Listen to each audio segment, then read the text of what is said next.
Sebelum dilanjut videonya jangan lupa subscribe, like, dan komen. Selanjutnya, mari kita simak kajian ibadah dan tazkiyatun nufus bersama Ustaz Wahyu Dwi Prasetyo, LC, dengan tema Bahaya Fitnah Lisan. Bismillahirrahmanirrahim. Assalamualaikum warahmatullahi wabarakatuh. Innal hamdalillah nahmaduhu wa nasta'inuhu wa nastaghfiruh wa na'udzu billahi min shururi anfusina wa min sayyiati a'malina. May yahdihillahu fala mudilla lahu wa may yudlil fala hadiya lahu. Asyhadu an la ilaha illallah wahdahu la syarika lah wa asyhadu anna Muhammadan 'abduhu wa rasuluh la nabiyya wa la rasula ba'da amma ba'd. Alhamdulillah Rabbil Alamin, bapak-bapak, ibu-ibu, jamaah pengajian Ahad pagi, masyarakat sepanjang rahimakumullah. Alhamdulillah, njang menika Allah Subhanahu wa taala tasih maringi kathah kenikmatan, terutama nggih nikmat iman sekalian Islam. Nikmat ingkang ageng ingkang Allah Subhanahu wa taala paringaken dumateng kula kalih panjenengan sami. Mugi-mugi kalau pareh jenengan saged terus bersyukur supados mengke nikmat iman, nikmat Islam niku wau saged Allah Subhanahu wa taala tetepaken dumugi mengke kula kalih panjenengan sami menghadap Allah Subhanahu wa taala. Karena nggih kaitan kalian hidayah niku mboten nenten ingkang ngartos terus nggih hati niku berbolak-balik. Hati niku berbolak-balik. Nah, Rasulullah sallallahu alaihi wasallam sampun pernah ngendikaaken nggih badiru bil a'mali fitanan ka qita'il lailil mudlim. Hendaknya kalian semuanya bersegera untuk beramal sebelum datangnya fitnah. Kaki ta'il lailil mudlim, nah fitnah sebagaimana gelapnya malam. Ini fitnah sebagaimana gelapnya malam. Nah, Rasulullah SAW lajengaken niku wau yusbihur rajulu mu'minan wa yumsi kafiran wa yumsi mu'minan wa yusbihu kafiran. Enten tiyang niku di waktu pagi beriman, cuman di waktu sore niku sampun mboten beriman. Enten tiyang niku waktu sore niku beriman, cuman waktu pagi niku sampun mboten beriman. Ini kan kalian hidayah. Terus Allah Subhanahu wa taala membolak-balikkan hati. Nah, Rasulullah nggih ngendikaaken inna quluba bani Adam. Maknanipun sesungguhnya hati-hati Bani Adam baina isba'aini min asabi'ir rahman yuqallibuha kaifa sya'. Hati manusia di antara dua jari dari jari-jari Ar-Rahman, Allah Subhanahu wa membolak-balikkannya sesuai dengan yang dikehendaki.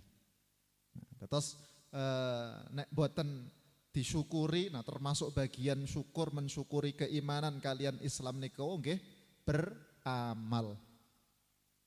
Niku termasuk bentuk syukur. Rasa syukur kula kalih panjenengan niku nggih terrealisasi, terwujud dalam bentuk amal. Katanya hadis pertama niku badiru bil amal. Bersegeralah untuk beramal sebelum datangnya fitnah.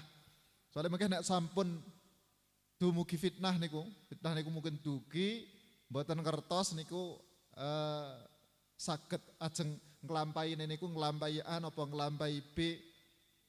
Niku butuh iman ingkang kuat. Nek seumpamine iman niku mboten kuat, nah mengke terbolak-balikkan, terombang-ambingkan dalam fitnah.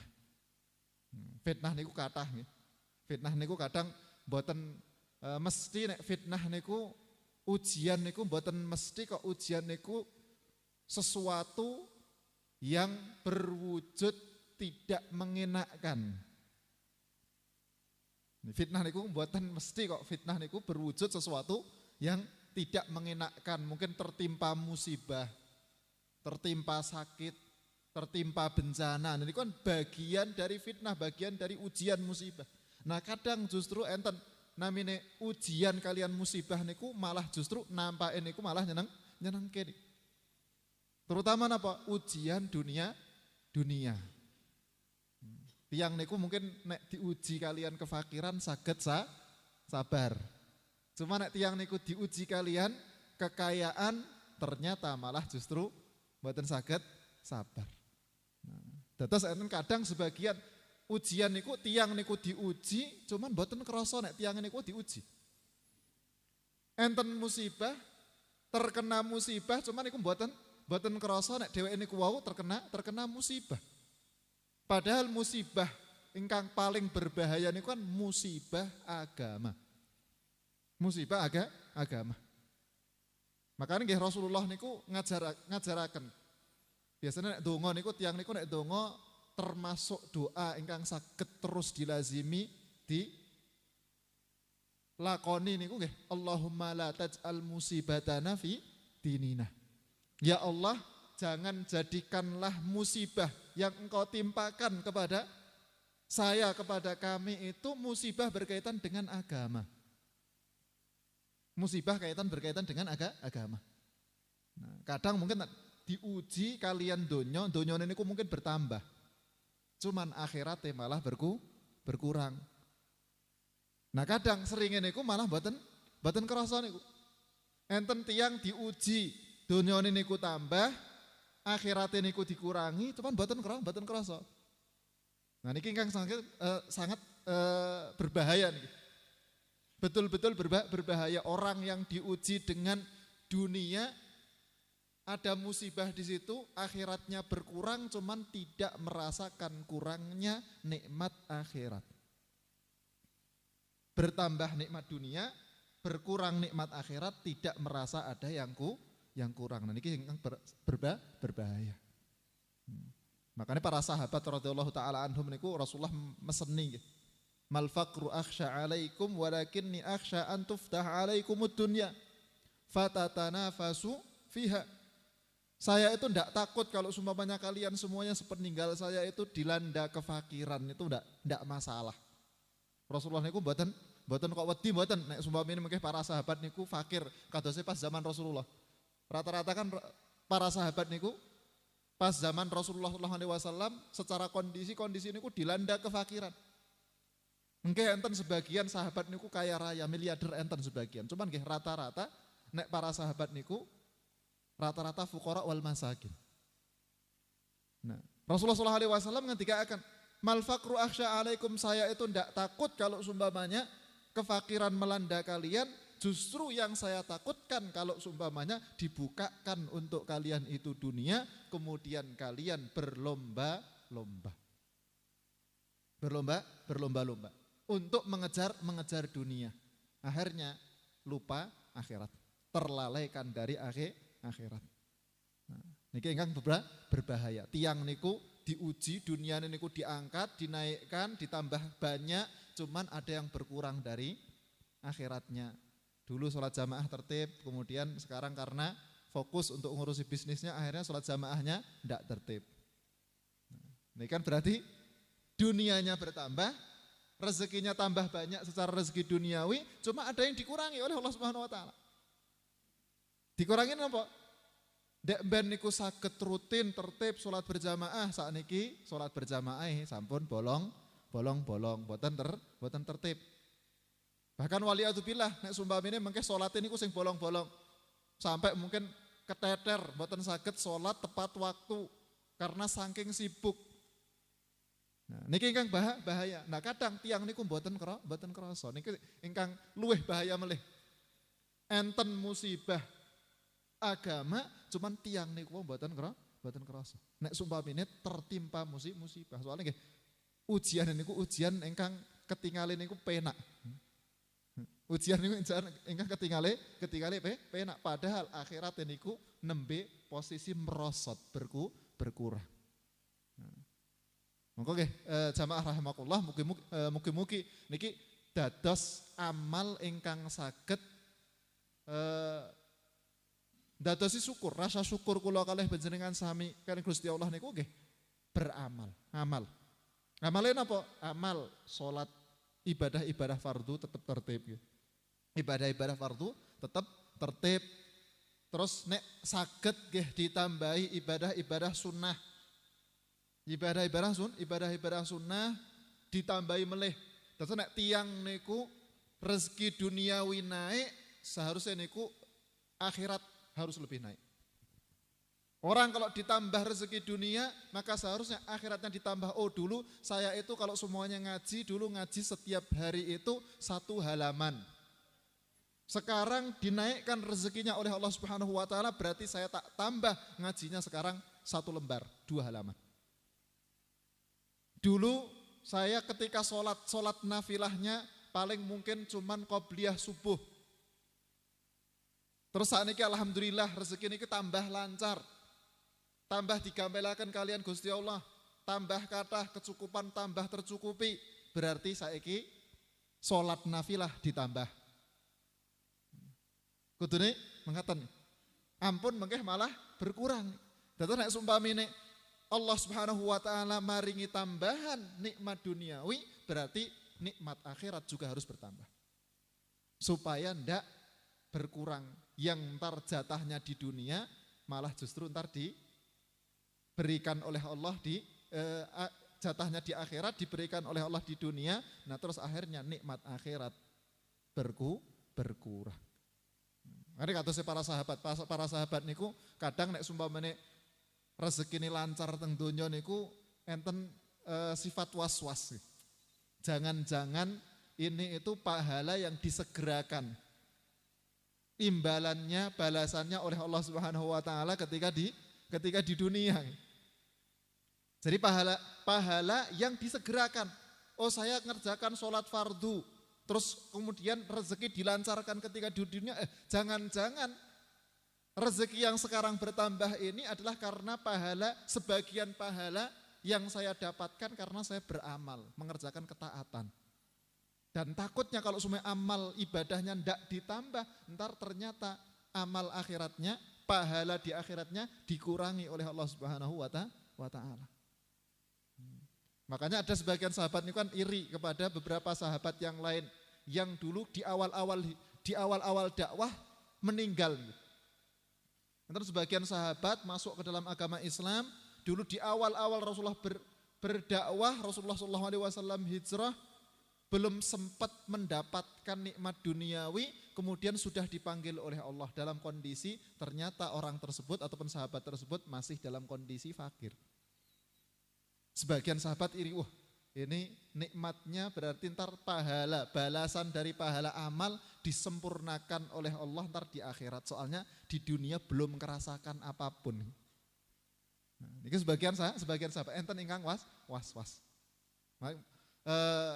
Maka jamaah rahimakumullah, mungkin nek sumpah Allah Subhanahu wa taala nambah nikmat duniawi, berarti nikmat akhirat ibadahe niku kudu ditingkataken.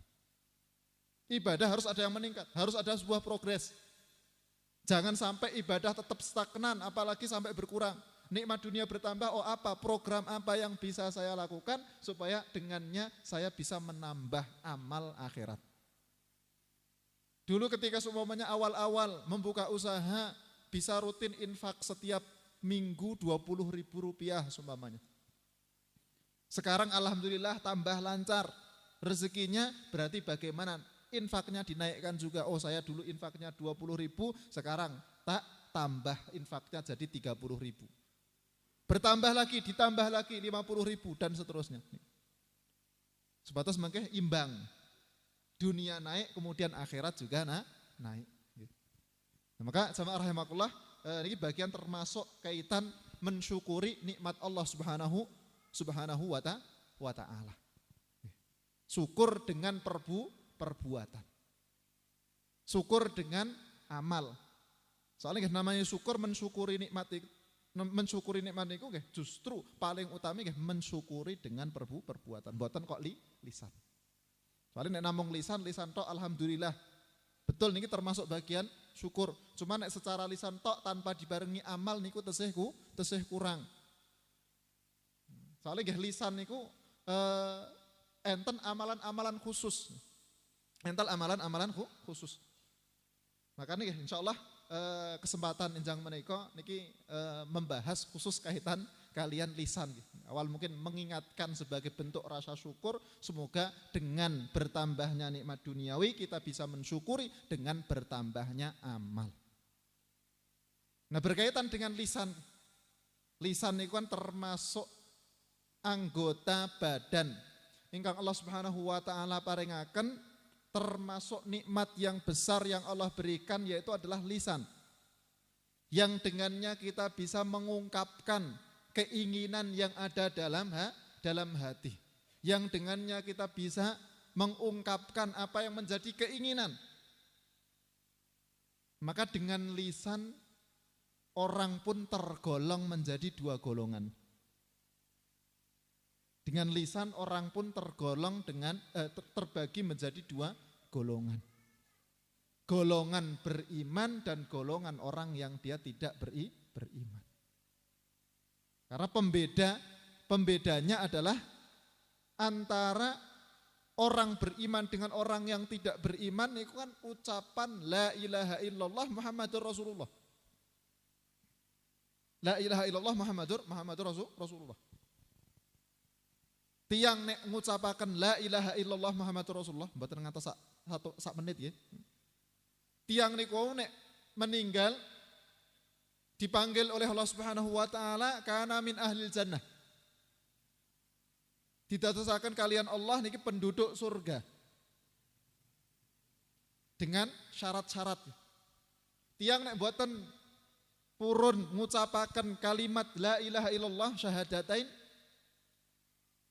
disuwun ayo ngucapaken syahadat. Terus tiang niku mboten purun. Mboten purun ngucapaken syahadat. Nah, kana min ashabin nar. Mangkeh tiang niku Allah Subhanahu wa taala dadosaken penduduk neraka. Kaitan kalian lisan. Man kadang ketinggalin niku simpel. Ketok ini ku nggih gampang, ketok ini ku simple, gampang. Cuman kaitan masalah lisan, cuman masalah lisan niku nggih mboten saged kok diremehaken. Permasalahan lisan bukan sesuatu yang dia ringan. Kadang banyak orang toh mah cuman masalah ucapan tok. Padahal dengan ucapan bisa menjadikan dua golongan. Satu kekal di dalam surga, yang satu kekal di dalam neraka. Berarti yang namanya lisan bukan sesuatu dia sembarangan. Makanya kita ketika ingat bahwa lisan adalah nikmat yang Allah Subhanahu wa taala berikan kepada kita semuanya, berarti kudu disyukuri. Terus syukuri lisan niku pripun? Harus disyukuri. Pertama, jelas yang namanya syukur. Mensyukuri nikmat lisan adalah mempergunakan lisan untuk hal-hal yang baik. Menghindari lisan dari hal-hal yang buruk. Itu bentuk rasa syukur kita. Jadi mensyukuri jasad, mensyukuri nikmat jasmani yang Allah Subhanahu wa taala berikan kepada kita adalah dengan mempergunakan jasad dan jasmani tersebut pada hal-hal yang baik. Itu bentuk syukur ingkang paling inggil, paling tinggi rasa syukur. Karena kalau secara lisan tok kita mensyukuri alhamdulillah sehat, alhamdulillah tidak ada penyakit, alhamdulillah anak-anak semuanya baik. Itu kan nembe secara lisan, dereng secara praktek amalan. Terus lisan mensyukuri lisan. Tidak hanya sekedar untuk kita mengucapkan alhamdulillah. Tapi juga kita pergunakan lisan tersebut untuk kebaikan. Nah, kebaikan lisan kan kathah gitu. Saged didamel dzikir. Saged didamel maos Quran. Saged didamel amar ma'ruf nahi mungkar. Nah, ini kan termasuk amal-amal kebaikan lisan. Paling gampang nggih dzikir niku mboten modal. Tiang saat ini nunggu bis, nunggu tetanggane, nunggu rencange, nunggu kadang sebagian saat ini kathah tiang niku bingung, terutama nih anak-anak muda. anak-anak muda niku nek pas bingung nek mboten beto HP, istilah di kalangan muda niku gabut. Bingung ngajeng aktivitas niku napa? Bolak-balik kanan kiri. Karena apa? Karena terbiasa HP. Sebenarnya mboten enten HP, kebingungan. Padahal zaman dek ben nggih mboten enten HP. Beratus-ratus tahun kan mboten enten HP, tiyang nggih alhamdulillah saged beraktivitas. Nunggu saged nunggu. Enten sing nunggu ning Klamun, enten sing nunggu napa. Nah, saniki rata-rata terutama anak-anak nembe meneng sithik ngoten pun langsung nyuwun HP kan. Bosen pengennya nyekel HP terus ngegame. Niku terutama anak-anak muda. Padahal tesih kathah amal-amal ingkang saged dilakoni nek tiyang niku mungkin kerasane niku kosong. Kan termasuk amalan ingkang saged dilakoni zikir niku. Daripada mboten napa-napa, nunggu tiyang atau nunggu bis, nunggu kendaraan, nunggu jemputan. Kadang mungkin ibu-ibu nek mapak anake sekolah, napa bapak-bapak sing teng pasar nunggoni dagangan, daripada nggih mboten napa-napa saged zikir. Saged zikir. Dengan zikir walaupun ini kan amalan sekalian nungguni dagangan, daripada nggih namung lamun ajeng ngobrol nggih mboten enten tiyang ingkang ajeng diajak omong-omongan, mending saged didamel zikir. Zikir insyaallah sedanten niku kan saged. Saged tasbih, tahmid, tahlil, kathah. Amalan-amalan zikir niku kan kathah. Nah, saged didamel niku berzikir, semakin kathah zikir, semakin banyak pahala pundi-pundi amal ingkang dados mengke bekal di sisi Allah Subhanahu wa taala. Termasuk zikir kan kalimatani khafifatani 'alal lisan, tsaqilatani fil mizan. Dua kalimat yang dia itu ringan diucapkan dalam lisan, berat di timbangan, berat di mizan. Nanti kenapa? Subhanallah. Subhanallah termasuk tasbih. Tasbih subhanallah kan nek pas ruku biasanya kan subhanarabbiyal azim. Pas sujud subhanarabbiyal a'la. Ini kan kalimat-kalimat ingkang insyaallah sampun apal sedanten, nah tinggal ngelazimi zikir. Insyaallah nek saged ngelazimi zikir, lisan niku nih dipergunakan untuk melakukan amal-amal kebaikan, terhindar dari yang namanya keburukan.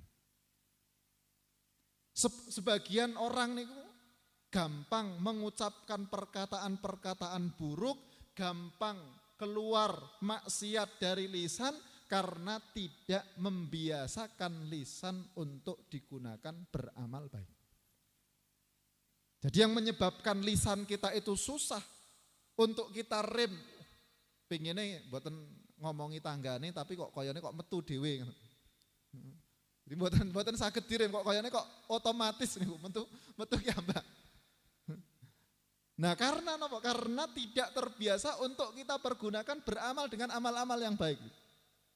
Insya Allah seumpamanya sampun dilatih, terbiasa dilatih untuk digunakan beramal baik dengan zikir tadi. Satu, insya Allah juga akan berkurang amal-amal buruknya. Tidak gampang ghibah, tidak gampang mengomentari orang lain. Tidak gampang mengumpat, tidak gampang mencaci maki. Kenapa? Karena terbiasa untuk dilatih, lisan itu dia dipergunakan untuk hal-hal yang baik. Ini kados jasad. Jasad ketika dia dipergunakan untuk amal-amal baik, insya Allah juga akan terkurangi amal-amal buruk. Ini otomatis insya Allah. Nah, tentunya nunggoni napa, nah saged dilakoni zikir. Mulai mungkin kadang namanya zikir niku kadang nembe napa zikir sebentar, mungkin sampun lali melih, kelamun melih. Nah, mungkin eling nggih zikir melih. Awal-awal saged dilatih insyaallah nek sumpamane sampun terbiasa mangke zikir niku saged otomatis. Kadosé penduduk surga niku berzikir kepada Allah Subhanahu wa taala itu dilakukan setiap saat. Lah, bagaimana ya Rasulullah? Jadi berzikir itu dilakukan setiap saat, kapanpun itu dilakukan. Cuman kok bisa? Apakah ntar ndak dapat beban yang susah, sulit untuk dilakukan? Ternyata zikirnya penduduk surga itu sebagaimana bernapasnya kita semuanya. Itu nek kula kalih panjenengan bernapas saat niki nggih bernapas. Tadi bernapas niku kan boten krasa, bahkan tiang niku tilem tesih bernapas boten krasa. Penduduk surga zikire niku kadose tiang teng donya nek bernafas. Nah niki amal pertama. Amal kedua niku qiraatul Quran. Nek saged ginakaken lisan mulut untuk digunakan membaca Al-Quran. Nah, Al-Quran ketika dibaca jelas lebih utama lagi karena Al-Quran memiliki keberkahan. Jadi semakin sering mulut itu digunakan untuk membaca Al-Quran, semakin baik lisan, semakin baik tutur kata yang keluar dari lisan tersebut. Kenapa? Karena selalu digunakan untuk membaca Al-Quran. Mulut pun juga untuk mengucapkan ucapan buruk juga mesti tidak mau. Sudah terbiasa mengucapkan perkataan-perkataan baik, sudah terbiasa digunakan untuk beramal. Makanya untuk mengucapkan ucapan-ucapan yang tidak baik juga tentunya dia akan sulit. Tiang niku nek boten biasa ngapusi, aja ngapusi niku angel. Boten pinter ngapusi, mana tiang niku sampun biasa ngapusi nggih. Otomatis niku ngapusi niku pinter. Cuma nek boten biasa ngapusi, aja ngapusi pisan niku kok koyo nek susah. Padahal mungkin dalam kondisi-kondisi tertentu yang dibolehkan untuk berbohong kan. Ada beberapa kondisi syariat membolehkan seseorang berbohong. Termasuknya kan haditsur rajuli ma'ahli. Ketika suami itu berbohong kepada istrinya dalam hal-hal yang baik loh. Mboten kok berbohong kepada istrinya pada hal-hal yang buruk. Contoh seumpamanya ketika orang istri masak, kemudian masakannya mungkin ada yang kurang, sama suami dikatakan, enak. Nah, itu bukan masalah. Termasuk hal yang dibolehkan oleh syariat. Bukan mesti kok kudu jujur, wah aku kudu jujur kira enak, ya berarti ya kudu diomongi ra enak. Jadi dalam kondisi-kondisi yang memang dibolehkan oleh syariat, nah tidak masalah. Cuman kalau semuanya pergi kelayap teng pundi-pundi mboten mantuk pinten-pinten dinten terus tangleti kalih bojone kok ngendi to Mas? Kok ngene koncone. Nah niki koncone padahal mboten kertos niki koncone niki sinten. Nah niki mboten angsal soalnya niki kan berbicara kepada istri, berbohong kepada istri tapi dengan maksud dan niatan yang dia itu tidak baik. Berbohong dalam hal yang tidak baik. Nah, dadi nek tiyang mboten biasa kok goroh, mboten biasa ngapusi niku nggih insyaallah sulit, angel nih aja ngapusi. Terutama nih tiyang ingkang terus melazimi untuk mempergunakan lisan digunakan untuk membaca Al-Quran. Apalagi kalau kita melihat pahala dari membaca Al-Quran. Pahala membaca Al-Quran, satu huruf dari Al-Quran itu kan 10 kebaikan. Untuk melakukan 10 kebaikan itu kan tidak gampang. Kecuali memang karena Al-Quran itu istimewa, kalamullah. Allah Subhanahu wa taala dadosaken Al-Quran iki saged dados amal ingkang naikkan derajat setinggi-tinggi mungkin. Orang kalau semakin banyak membaca Al-Quran, insya Allah semakin tinggi derajatnya di sisi Allah Subhanahu wa taala. Karena setiap satu huruf Allah Subhanahu wa taala gantikan dengan 10 kebaikan. Setiap satu hurufnya. Sampun apal surat-surat pendek. Nah, kadang nek buatan dzikir ya saged maos Quran kan sampun apal qul huwallahu ahad. Mboten apal surat sanesipun nggih mboten masalah. Qul huwallahu ahad diulang-ulangi atus ping 100 ping 200 kan mboten masalah. Pun mboten enten batasan kok maca Quran maksimal sak juz niku mboten enten. Tiang niku kajeng maos Quran khatam ke Quran sedinten niku sepindah napa ping kalih kok mboten masalah. Sambil nunggu nah saged diginakaken maos Quran. Setiap satu huruf jadi 10 kebaikan. Walaupun surat-surat pendek. nunggu sambil ngulangi. Oh, sudah hafal An-Nas, Al-Falaq, Al-Ikhlas. 3 surat diulang-ulangi berkali-kali. Terus mungkin nak sumpamin Allah Subhanahu wa taala maringi nikmat melih ditambah hafalane saged nambah hafalan. Dek ben hafalin 3 surat terus niki sampun tambah dados gangsal. Terus tambah mungkin dados 10 surat sumpamine. Nah saged diulang-ulang terus. Diulang terus. Nah, setiap satu huruf 10 kebaikan. Padahal satu kebaikan tidak bisa dibandingkan dengan nikmat duniawi apapun. Satu kebaikan dari kebaikan akhirat. Makanya Allah Subhanahu wa taala nyebutakan Rasulullah SAW ketika akan laukanatid dunya ta'dilu indallahi janaha ba'udatin ma saqa minha kafiran syurbatama. Dunia dengan berbagai macam bergelimangannya. Berbagai macam yang menyilaukan dari dunia, kadang ningali mobil kok regane 30 miliar. Enten mobil regane 50 miliar. Istana luas, tanah hektaran. Berbagai macam yang menyilaukan ternyata di sisi Allah Subhanahu wa taala tidak sebanding dengan nilai sayap nyamuk di hadapan manusia. Ternyata tidak memiliki nilai apapun. Berarti nikmat akhirat itu tidak bisa dibandingkan dengan nikmat dunia. Nikmat akhirat buatan saged kok dibandingkan kalian nikmat duniawi. Tiang niku saged bertasbih. 1 kali tasbih membaca Al-Qur'an 1 ayat itu sudah kebaikannya melebihi dunia dan seisinya. Makanya orang ketika ntar dia di akhirat, dia meninggal setelah melihat apa yang Allah Subhanahu wa taala siapkan untuk dirinya, dia berandai-andai memohon kepada Allah kalau sumpamanya ntar bisa dikembalikan ke dunia. Memohon supaya ntar bisa dikembalikan ke dunia. Untuk hanya sekedar 1 kali tasbih. Untuk hanya sekedar bertasbih mengucapkan subhanallah. Kalau semuanya harus bayar, tiang nih kudu kok ya kowe tak belek nang donya tapi kowe bayar. Bayarin apa nek Allah Subhanahu wa taala nyuwuni bayaran, kowe bayar donya sak isine. Tiang niku siap untuk membayar supaya dia bisa kembali ke dunia untuk 1 kali tasbih dengan dunia dan seisinya. Karena di waktu itu dia betul-betul tahu bahwa ternyata dulu dunia yang dia kejar, dunia yang dia usahakan siang malam tidak bernilai di hadapan Allah dibandingkan dengan tasbih.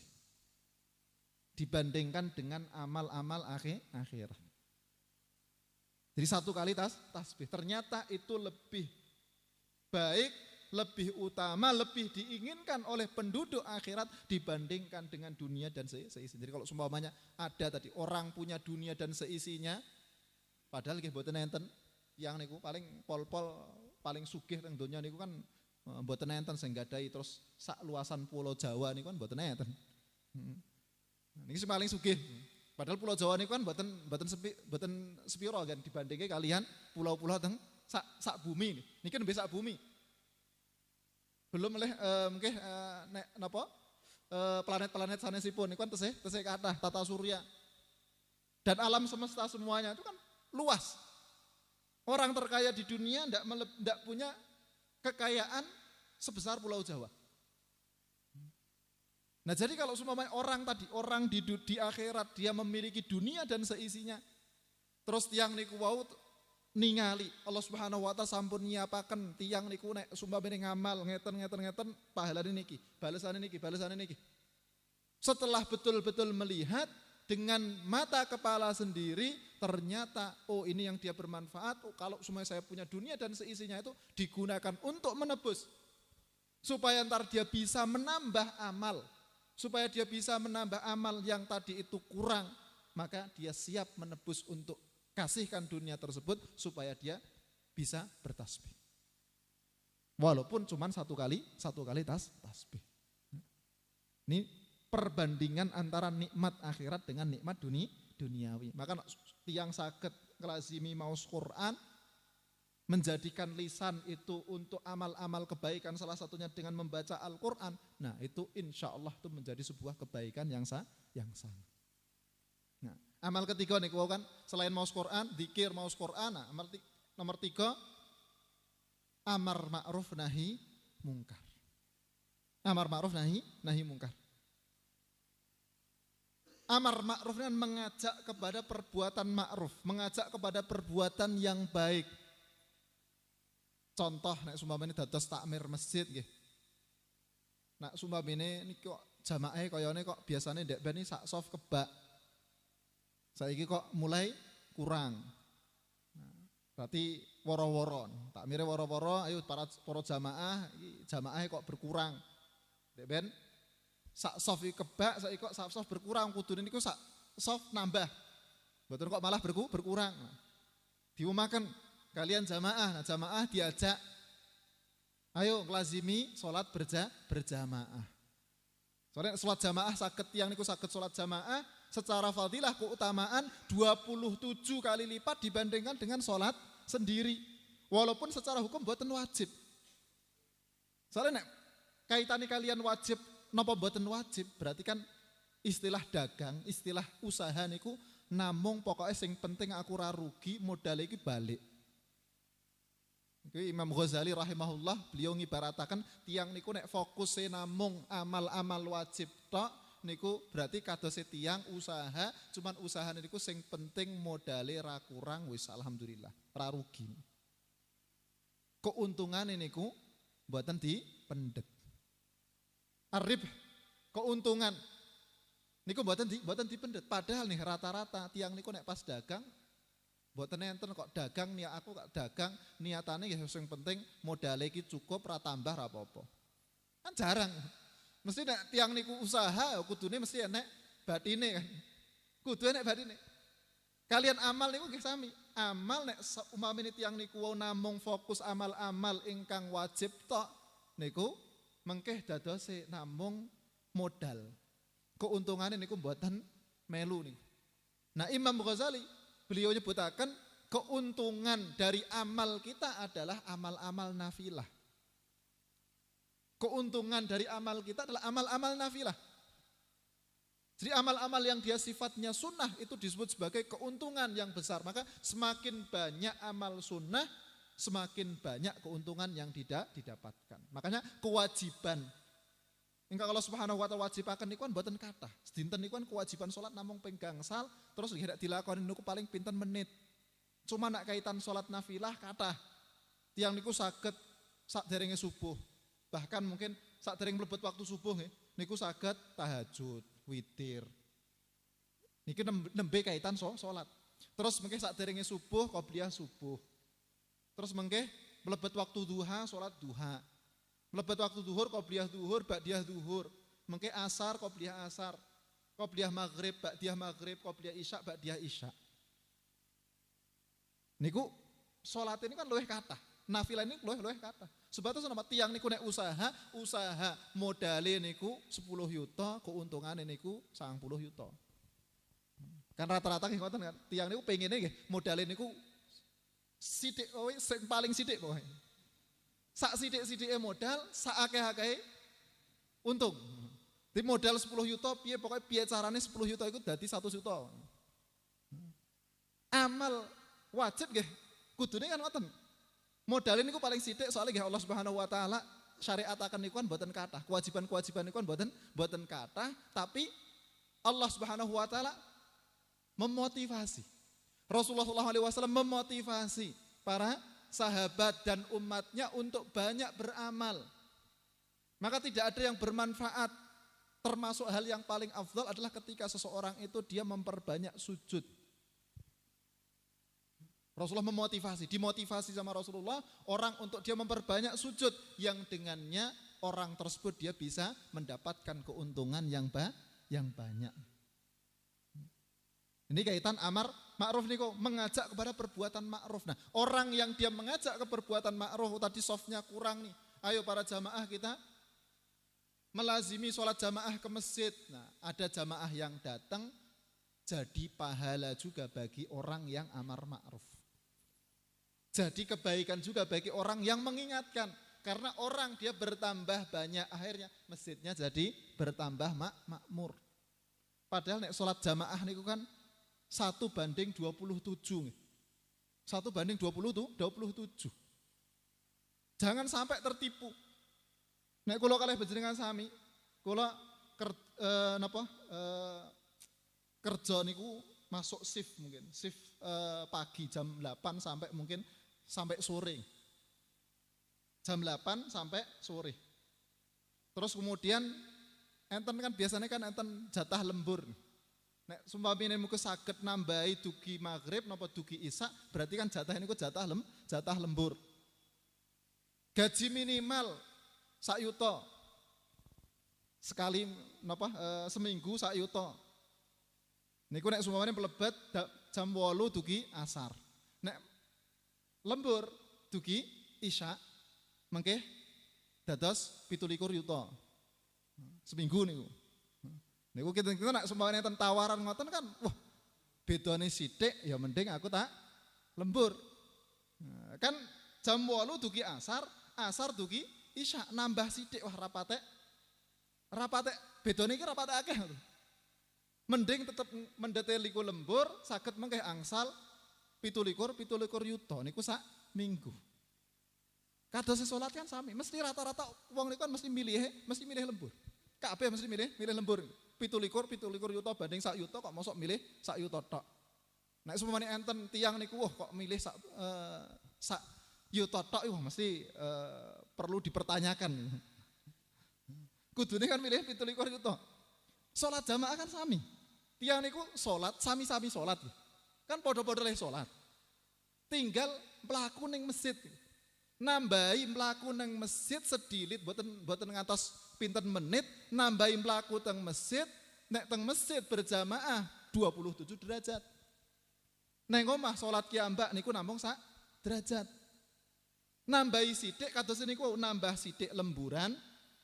Walaupun nggih rada ngoyo sithik kan namine nek kula kalih panjenengan niku nek kerja ditambahi, kok tak tambahi 26 yuta tapi rada ngoyo sithik ya. Insyaallah siap ya, siap.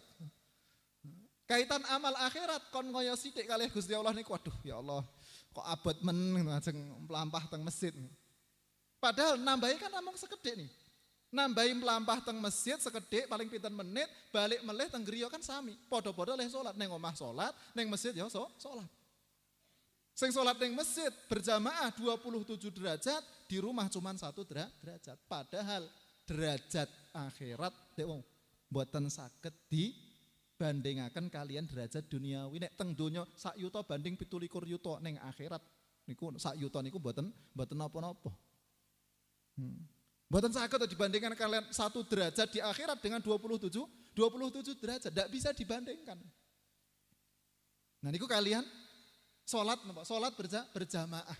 Terus nek tiyang niku walaupun betul salat berjamaah bukan wajib, tapi sunnah tersebut adalah keuntungan yang didapatkan oleh seseorang ketika dia seperti hanya kalau semuanya orang tersebut itu dia melakukan usaha, keuntungan didapatkan dengan menambah amal-amal nafilah. Niku kaitan amar ma'ruf. Terus enten namine nahi mungkar. Mencegah dari perbuatan-perbuatan yang buruk.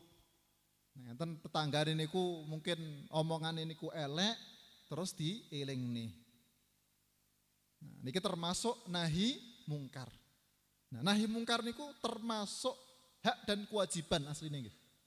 Nahi mungkar. Tujuannya kan menyelamatkan orang yang dia ucapannya ndak baik, ucapannya buruk, terus kita ingatkan pada hakikatnya orang tersebut kita selamatkan. Orang tersebut kita selamatkan. Supaya ucapannya itu menjadi baik, ucapannya itu dia yang keluar dari lisannya adalah ucapan-ucapan yang baik, bukan ucapan yang buruk. Karena kadang sebagian tiang ini kan hadis, ini sampai sering kula aturaken nggih kaitan hadis. Wa innar rajula la yatakallamu bi kalimatin min ridwanillah la yulqilaha balan. Yang kedua, wa innar rajula la yatakallamu bi kalimatin min sukhtillahi la yulqilaha balan. Ada orang ketika di dunia itu dia mengucapkan ucapan mendatangkan keridhaan Allah. tanpa terpikirkan oleh jiwanya, dirinya. Sebaliknya orang yang dia mengucapkan ucapan tanpa pernah dipikirkan, ternyata kalimat tersebut, ucapan tersebut adalah menjadikan Allah itu murka. Apa balasannya?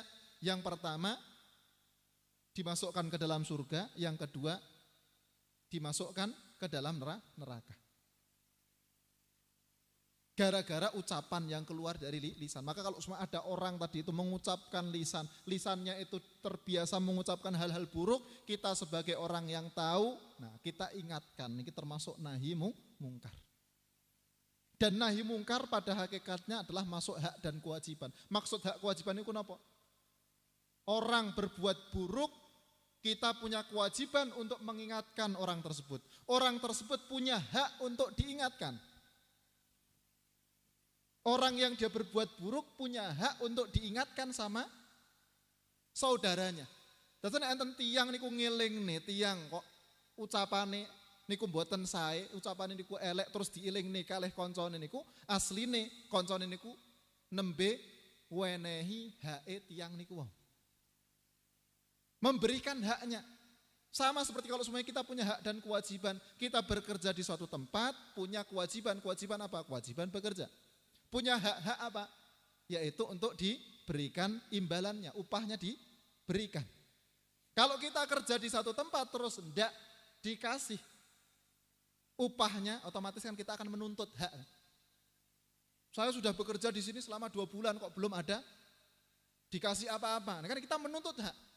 Kata si tiang niku, tiang ingkang niku ucapan niku buatan saya, enten dieling nih kalih koncone kalih tanggane niku wow.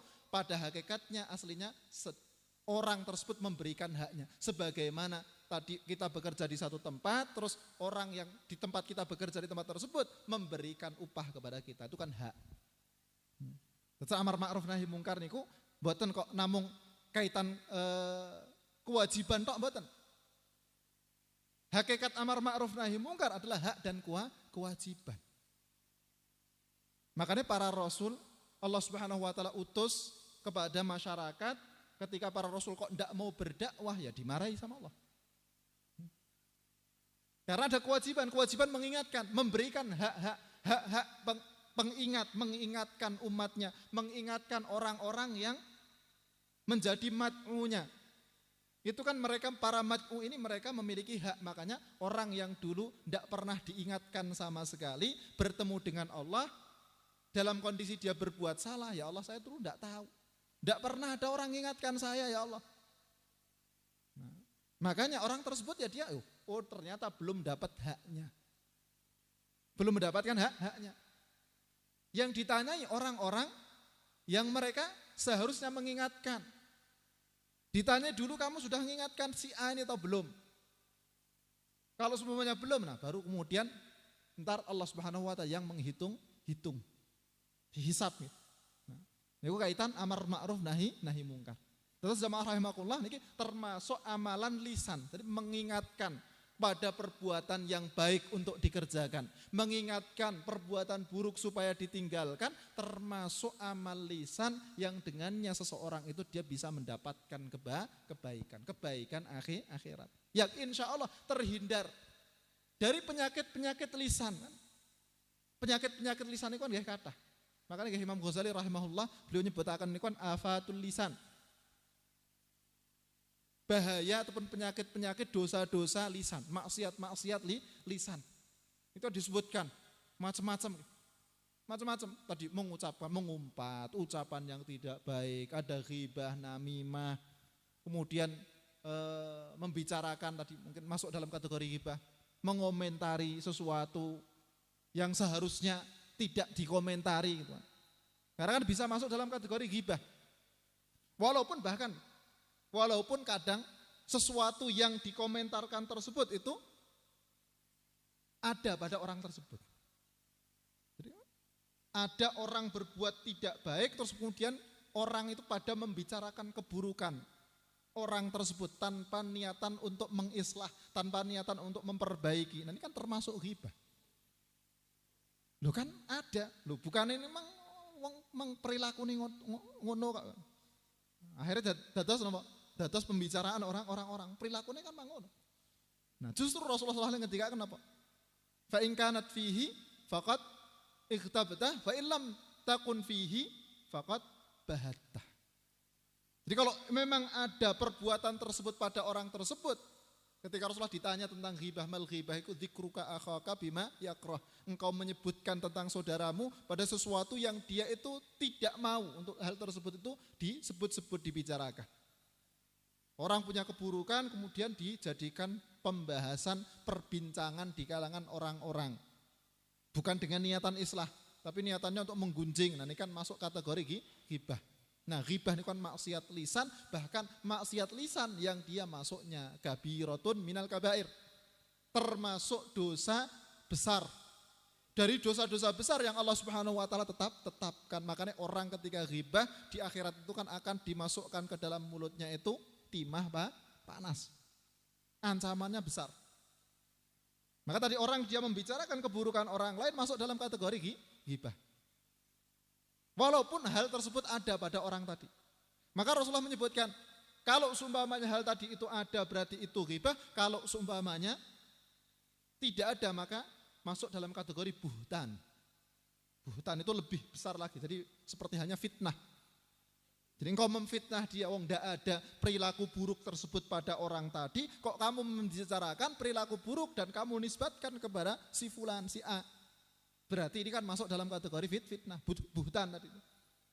Faqad bahattah. Nah, insyaallah jamaah rahimakumullah yang seumpamanya niku saged terus melazimi, berusaha untuk mentarbiyah, jadi mendidik kita itu mendidik diri kita. Termasuk pendidikan yang kita berikan kepada diri kita didik lisan kita untuk lisan itu tidak keluar darinya kecuali ucapan-ucapan yang baik. Kecuali perkara-perkara yang baik. Kalau terdidik lisan kita dengan baik, maka insya Allah juga akan terhindar dari perbuatan-perbuatan buruk. Karena yang namanya lisan itu sesuatu yang walaupun tidak bertulang, kalau orang itu bisa menjaga, maka Rasulullah SAW menjamin surga. Man yadmanu lima baina lihyaihi admanu lahul jannah. Barang siapa yang dia menjamin di antara daging, di antara dua rahangnya, maka aku akan jamin bagi dia untuk masuk ke dalam surga. Belum lagi hadis-hadis yang lain yang berkaitan dengan masalah penjagaan lisan. Jadi banyak sekali hadis-hadis yang dia berkaitan dengan penjagaan lisan. Nah, jamaah rahimakumullah, mekaten mungkin ingkang saged kula aturaken kesempatan ingkang menika mugi-mugi dados maklumat, dados muhasabah pertama nggih kula kalian panjenengan sami, mugi-mugi Allah Subhanahu wa taala senantiasa gambelaken netepi amal-amal ingkang sae saged istiqomah. Allah Subhanahu wa taala paringaken keistiqomahan menika dumugi mengkeh Allah Subhanahu wa taala tutup usia kita semuanya. Amin ya rabbal alamin. Jazakumullah khairan katsiran. Subhanakallah bihamdika asyhadu an la ilaha illa anta astaghfiruka wa atubu ilaik. Billahi taufiq hidayah. Assalamualaikum warahmatullahi wabarakatuh. Waalaikumsalam warahmatullahi wabarakatuh.